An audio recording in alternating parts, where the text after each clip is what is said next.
Hi friends, आज जो Bihar civil code Hindi के लिए प्रैक्टिस सेट जो है ये हमारा 8 होने वाला है। इससे पहले जो हमारा 7 प्रैक्टिस सेट हो चुका है। यदि वो वाला प्रैक्टिस सेट नहीं देखे हैं तो वीडियो के डिस्क्रिप्शन में टेलीग्राम का लिंक दिया गया है, वहां से जुड़कर पिछले से वीडियो को देख सकते हैं। हम वही प्रश्न करवाते हैं जो कि किसी न किसी एग्जाम में जो वो पूछा हुआ प्रश्न है और आगे भी पूछने की ज़्यादा संभावना बनती है, इसलिए वीडियो को पूरा वॉच कीजिएगा। तो चलिए बिना देरी करते हुए प्रश्न को स्टार्ट करते हैं। तो प्रश्न नंबर 1 है पहला कि निम्न में तत्सम शब्द है, यानी कि ऐसा कौन सा शब्द है जो कि तत्सम शब्द है। देखो सुमन, सुमन क्या है? सुमन एक प्रकार का जो है तत्सम शब्द है। तो वो तत्सम शब्द किसे कहते हैं? वैसा शब्द जो संस्कृत मूल यानी कि कहने का मतलब हिंदी में प्रयुक्त होता है, वैसा शब्द जो संस्कृत में रहते हुए भी हिंदी में प्रयुक्त होता है उसको हम लोग तत्सम शब्द कहते हैं। जैसे सुमन हो गया, ठीक है। तो इस प्रश्न का बिल्कुल सही आंसर हो जाएगा ऑप्शन डी हो जाएगा सुमन। चलिए देखते हैं नेक्स्ट प्रश्न को। चलिए नेक्स्ट प्रश्न है जो कि 2 नंबर प्रश्न है कि सघन का विलोम शब्द क्या है। सघन का विलोम शब्द क्या है? देखो सघन का विलोम शब्द होता है वो बीघन होता है। क्या होता है? वो जो बीघन होता है, यानी कि ऑप्शन बी जो बिल्कुल सही हो जाएगा बीघम। और विलोम से देखो तात्पर्य क्या होता है? देखो इसका मतलब जैसे विलोम, विलोम का अर्थ होता है उल्टा, ठीक है, याद रखिएगा। चलिए देखते हैं नेक्स्ट प्रश्न।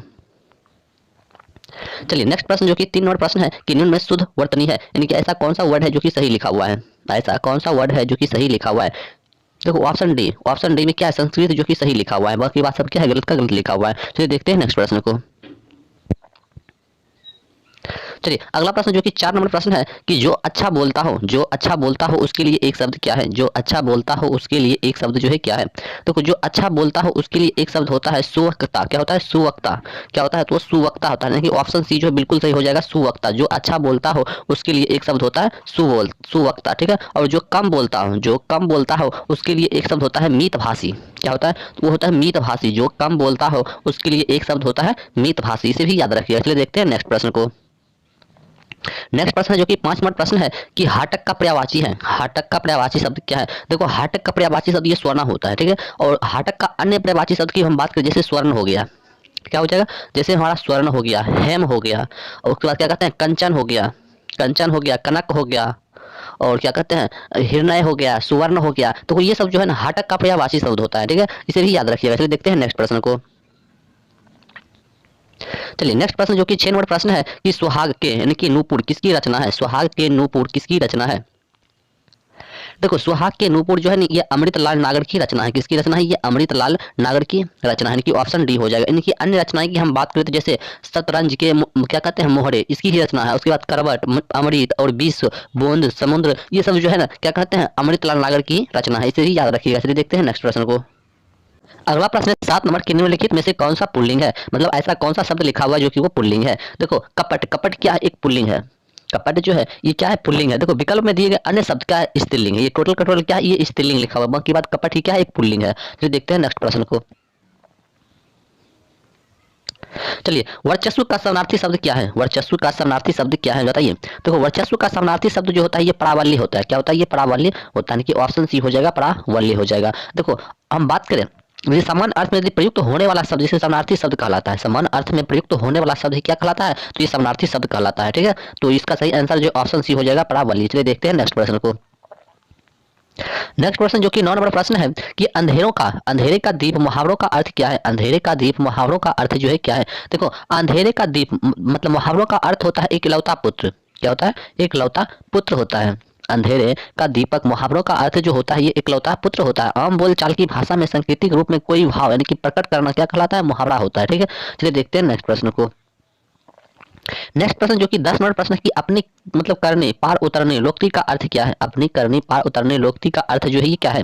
देखो अपने करने पार उतरने लोकती का अर्थ होता है कि कर्म का फल अवश्य मिलता है। कर्म का फल जो है ये क्या होता है? ये अवश्य मिलता है, यानी कि ऑप्शन ए हो जाएगा। क्या हो जाएगा? ऑप्शन ए हो जाएगा कि कर्म का फल जो है ये अवश्य मिलता है। देखो लोकती का तात्पर्य क्या है? कि कोई प्रचलित उक्ति जो कि वक्ता की बड़ी बात को मतलब संक्षिप्त में पूर्ण स्पष्ट कर दे, ठीक है। तो उसी को हम लोग बोलते हैं लोकती, ठीक है। तो इसका सही आंसर हो जाएगा कि कर्म का फल अवश्य मिलता है। चलिए देखते हैं नेक्स्ट प्रश्न को। चलिए नेक्स्ट प्रश्न जो कि 11 नंबर प्रश्न है कि राष्ट्र की डैश के लिए शहीदों ने अपना बलिदान दिया। राष्ट्र की डैश के लिए शहीदों ने अपना बलिदान दिया है। देखो राष्ट्र की आन के लिए, राष्ट्र की आन के लिए जो है ना क्या कहते हैं? शहीदों ने अपना बलिदान दिया, ठीक है। इस प्रश्न का बिल्कुल सही आंसर हो जाएगा ऑप्शन सी हो जाएगा आन, ठीक है। चलिए देखते हैं नेक्स्ट प्रश्न को। नेक्स्ट प्रश्न जो कि 12 नंबर प्रश्न है कि स्त्रीत्व शब्द में कौन सा संज्ञा है। स्त्री तत्व शब्द में जो है ये कौन सी संज्ञा है? देखो स्त्री तत्व शब्द में जो है ना भाववाचक संज्ञा है। क्या है? तो ये जो है भाववाचक संज्ञा है, कि ऑप्शन सी हो जाएगा भाववाचक संज्ञा। चलिए देखते हैं अगला प्रश्न। अगला प्रश्न जो कि 13 नंबर प्रश्न है कि वही मनुष्य है कि जो मनुष्य के लिए मरे में अलंकार है, यानी कि इसमें कौन सा अलंकार है? देखो वही मनुष्य है कि जो मनुष्य के लिए मरे में जो है ना क्या कहते हैं लटानुप्रास, क्या है लटानुप्रास, क्या है अलंकार है, यानी कि ऑप्शन सी है, क्या है ऑप्शन सी है लटानुप्रास, ठीक अलंकार या अनुप्रास यानी कि अलंकार का एक भेद है। कहने का मतलब तात्पर्य मात्र के मतलब भेद से शब्द का अर्थ दोनों की क्या करता है पुनरुक्ति, इनकी लटानुप्रास अलंकार में ही होता है, ठीक है। तो इस प्रश्न का बिल्कुल सही आंसर हो जाएगा ऑप्शन सी हो जाएगा कि लटानुप्रास। चलिए देखते हैं नेक्स्ट प्रश्न को। नेक्स्ट प्रश्न है 14 नंबर की निम्न में से तद्भव शब्द है, यानी कि ऐसा कौन सा शब्द है जो कि तद्भव शब्द है? देखो ऐसा संस्कृत शब्द, अगला प्रश्न है 14 नंबर की निम्न में से तद्भव शब्द है, मतलब ऐसा कौन सा शब्द है जो कि क्या है तद्भव शब्द है? देखो वैसा संस्कृत शब्द जो कुछ परिवर्तित रूप में हिंदी में प्रयुक्त होता है उसे तद्भव शब्द कहते हैं, यानी कि 14 का बिल्कुल सही आंसर हो जाएगा ऑप्शन सी हो जाएगा पहाड़। क्या हो जाएगा? तो ये जो है ना पहाड़ हो जाएगा, ऑप्शन सी हो जाएगा पहाड़। चलिए देखते हैं अगला प्रश्न को। अगला प्रश्न है 15 नंबर की निम्न में से तत्सम शब्द है, निम्न में से ऐसा कौन सा शब्द है जो कि तत्सम शब्द है? देखो वैसा संस्कृत शब्द जो मूल रूप में हिंदी में ही प्रयुक्त होता है उसे तत्सम शब्द कहते हैं। कहने का मतलब इस प्रश्न का बिल्कुल सही जो आंसर हो जाएगा ऑप्शन बी हो जाएगा मास। क्या हो जाएगा? ये मास हो जाएगा। क्या हो जाएगा? तो ये जो है मास हो जाएगा तत्सम शब्द, ठीक है। चलिए देखते हैं अगला प्रश्न को। अगला प्रश्न 16 नंबर की मिथ्या का विलोम है, इनकी मिथ्या का विलोम शब्द क्या है? देखो मिथ्या का विलोम शब्द होता है वो सत्य होता है। क्या होता है? तो वो जो सत्य होता है, यानी कि ऑप्शन ए जो बिल्कुल सही आंसर हो जाएगा सत्य। चलिए देखते हैं नेक्स्ट प्रश्न को। चलिए नेक्स्ट प्रश्न जो कि 17 नंबर प्रश्न है कि जिसे किसी का डर ना हो वाक्यांश के लिए एक शब्द क्या है? जिसे किसी का डर ना हो उसके लिए एक शब्द जो है क्या है? देखो जिसे किसी का डर ना हो वाक्यांश का एक शब्द होता है निर्भीक। क्या होता है? वो निर्भीक होता है, यानी कि ऑप्शन डी हो जाएगा निर्भीक। क्या हो जाएगा? निर्भीक। जिसे किसी का डर ना हो उसके लिए एक शब्द होता है वो निर्भीक होता है। चलिए देखते हैं नेक्स्ट प्रश्न को। अगला प्रश्न है कि जाह्नवी का पर्यायवाची शब्द क्या है?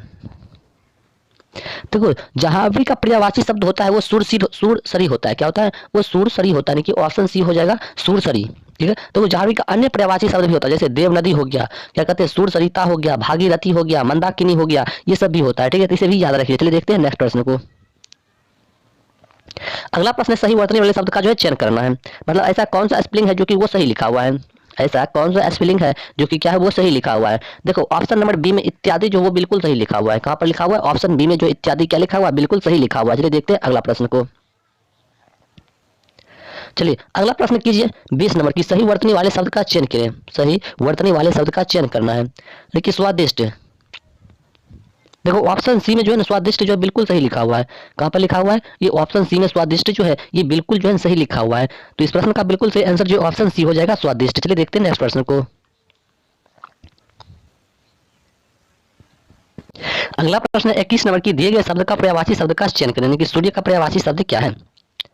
देखो सूर्य का पर्यायवाची शब्द जो ऑप्शन के अनुसार ऑप्शन ए हो जाएगा दिवाकर, ठीक है। सूर्य का पर्यायवाची शब्द है, और इसका और भी पर्यायवाची शब्द होता है सूर्य का, जैसे में भास्कर हो गया, ठीक है, और क्या कहते हैं प्रभाकर हो गया, विभासु हो गया, ये सभी इसका पर्यायवाची शब्द होता है। चलिए देखते हैं अगला प्रश्न को। चलिए अगला प्रश्न जो कि 22 नंबर प्रश्न है कि निम्नलिखित में से उस विकल्प का चयन करें जो टेढ़ी खीर होना, जो टेढ़ी खीर होना मुहावरों का अर्थ व्यक्त करता है, जो टेढ़ी खीर होना मुहावरों का अर्थ व्यक्त करता है। देखो टेढ़ी खीर होने का अर्थ होता है कि दुष्कर कठिन कार्य होना। क्या होता है? कि दुष्कर कठिन कार्य होना, यानी कि ऑप्शन डी हो जाएगा बहुत बहुत क्या कार्य बहुत कठिन होना, ठीक है। तो चलिए देखते हैं नेक्स्ट प्रश्न को। चलिए नेक्स्ट प्रश्न जो कि 23 नंबर प्रश्न है कि दिए गए शब्द का विलोम चुनें, यानी कि विराम का विलोम शब्द जो है ये क्या होगा? विराम का विलोम शब्द जो है ये क्या होगा? देखो विराम का मतलब क्या होता है? जैसे गति हो गया, वेग हो गया, तो कहने का मतलब 23 का बिल्कुल सही आंसर जो ऑप्शन ए हो जाएगा गति। क्या हो जाएगा? तो ये जो गति हो जाएगा विराम का विलोम शब्द, यानी कि उल्टा शब्द। चलिए देखते हैं नेक्स्ट प्रश्न को। चलिए अगला प्रश्न जो कि 24 नंबर प्रश्न की रिक्त स्थान को भरने के लिए उपयुक्त शब्द का चयन करें, यानी कि तालाब में उगा डैश बहुत सुंदर लगता है, तालाब में उगा डैश बहुत जो है सुंदर लगता है, यानी कि डैश की जगह पर जो है क्या होगा? देखो तालाब में कमल ही उगते मतलब खिलते हैं, ठीक है, उगते खिलते हैं। तो 24 का बिल्कुल सही आंसर जो ऑप्शन ए हो जाएगा कमल। कहने का मतलब जो है कि तालाब में उगा कमल जो है बहुत क्या लगता है? सुंदर लगता है। तो इस प्रश्न का बिल्कुल सही आंसर जो ऑप्शन ए हो जाएगा कमल। चलिए देखते हैं नेक्स्ट प्रश्न को। नेक्स्ट प्रश्न है कि रिक्त स्थान को भरने के लिए जो फिर उपयुक्त शब्द का चयन करना है कि दीपक परिश्रमी है, तो इस खाली जगह पर जो है कि क्या हो जाएगा? काफी बहुत, यानी कि सबसे अच्छा उपयुक्त होगा, यानी कि 25 का बिल्कुल सही हो जाएगा ऑप्शन सी हो जाएगा सबसे, ठीक है। क्या हो जाएगा? सबसे। चलिए देखते हैं नेक्स्ट प्रश्न को।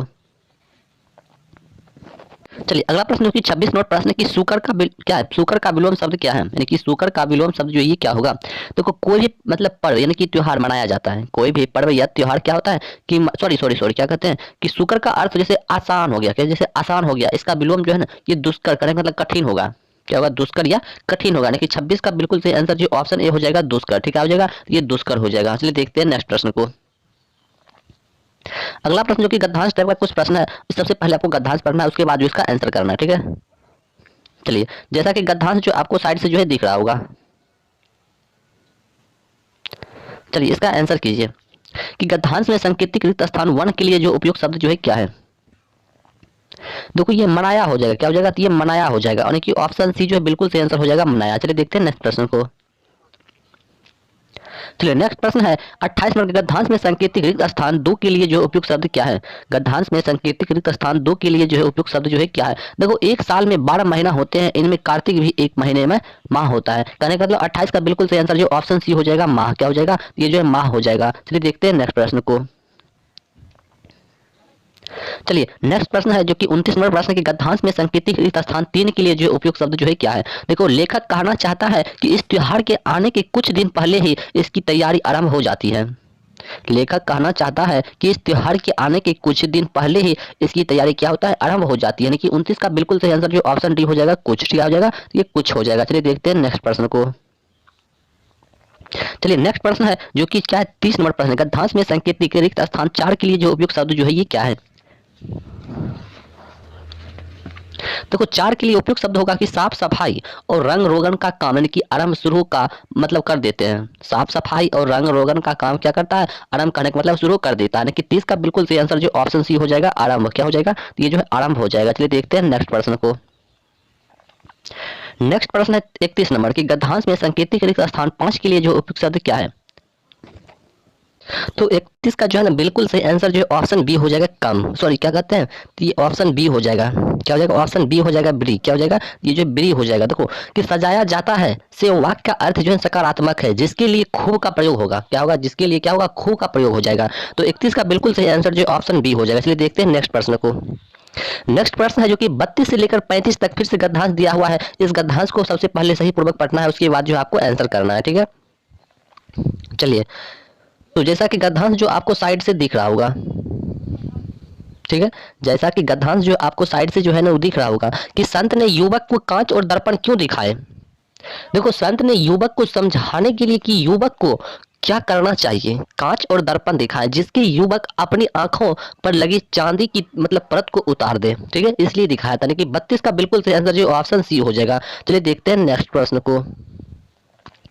चलिए नेक्स्ट प्रश्न है जो कि 33 नंबर प्रश्न है, क्या है कि 33 नंबर में प्रश्न है कि दर्पण में हम दूसरों को नहीं देख सकते हैं, इस वाक्य का निहितार्थ क्या है ये बताना है आपको। देखो दर्पण में हम दूसरों को नहीं देख सकते हैं, इस वाक्य का निहितार्थ जो है ना कहने दर्पण हमें स्वयं तक सीमित कर देता है, क्या करता है कि दर्पण जो है हमें स्वयं तक ही क्या करता है सीमित कर देता है, यानी कि 33 का बिल्कुल सही आंसर जो ऑप्शन डी हो जाएगा, क्या हो जाएगा ये जो ऑप्शन नंबर डी हो जाएगा कि दर्पण हमें स्वयं तक सीमित कर देता है। चलिए देखते हैं नेक्स्ट प्रश्न को। चलिए नेक्स्ट प्रश्न है जो कि 34 नंबर प्रश्न है कि अपनी आंखों पर लगी चांदी की परत को उतार दो, इस वाक्य का मतलब निहितार्थ क्या है। देखो अपनी आंखों पर लगी चांदी की परत को उतार दो, इस वाक्य का निहितार्थ है कि निष्पक्ष भाव से चीजों व्यक्तियों और घटनाओं को देखना, क्या करना निष्पक्ष भाव से चीजों और व्यक्तियों और घटनाओं को क्या करना देखना। 34 का बिल्कुल सही आंसर जो ऑप्शन ए हो जाएगा। चलिए देखते हैं नेक्स्ट प्रश्न को जो कि आज का लास्ट प्रश्न है हमारा। चलिए लास्ट प्रश्न है 35 नंबर की कांच शब्द के लिए किस विशेषण का प्रयोग किया गया है। कांच शब्द के लिए जो है किस विशेषण का प्रयोग किया गया है। देखो कांच शब्द के लिए जो मूल पदार्थ यानी कि विशेषण का प्रयोग किया गया है, यानी कि 35 का बिल्कुल सही आंसर जो ऑप्शन बी हो जाएगा मूल पदार्थ, क्या हो जाएगा ये मूल पदार्थ। तो यदि वीडियो अच्छा लगा हो तो चैनल को सब्सक्राइब और लाइक जरूर कर लो, दूसरों को भी जरा से जरा शेयर करें ताकि दूसरों को भी फायदा हो जाए। तो चलिए मिलते हैं नेक्स्ट वीडियो में, तब तक के लिए जय हिंद जय भारत।